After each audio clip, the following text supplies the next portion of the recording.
భార్య ఉందనుకోండి, భర్త కొట్టేశాడు, ఏమనలేదు, నా తప్పు లేదండి, తప్పు లేదని అనుకోరు, మళ్ళా కొట్టాడు. నేను నిజంగా తప్పు చేయలేదండి, అయినా కొట్టాడు, ఒక 10 దెబ్బలు కొట్టాడు. ఏమి మాట్లాడకండి, సైలెంట్ గా ఉండండి. ఎన్నన్నా, ఏమండి మీరు ఇన్ని దెబ్బలు కొట్టారు కానీ నాకు మీ మీద ఏ కోపం లేదండి, కానీ నేను నిజంగా ఏ తప్పు చేయలేదండి. ఆ ఒక్క మాటని మీరు సైలెంట్ గా వెళ్ళి పడుకోండి, దెబ్బలు తినేసి. మధ్యరాత్రి 12 గంటలకు వచ్చి లేపుతాడు అమ్మాయి, ఖచ్చితంగా లేపుతాడు. ఎందుకు తెలుసా? ఏదో ఆవేశంలో కొట్టేశాను, ఏమనుకోవద్దు. అదే మార్పు.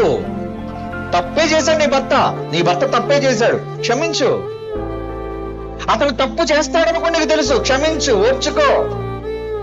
ఆ ఓర్పే నిన్ను సాధించి పెడుతుంది, అతన్ని సాధించి పెడుతుంది. ఎంతటి వాడినైనా కొమ్ములు దించేస్తుంది అది.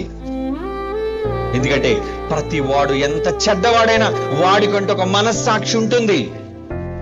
ఆ మనస్సాక్షి ఈ రోజు కాకపోయినా రేపు, రేపు కాకపోయినా ఎల్లుండైనా గద్దిస్తుంది వాడిని.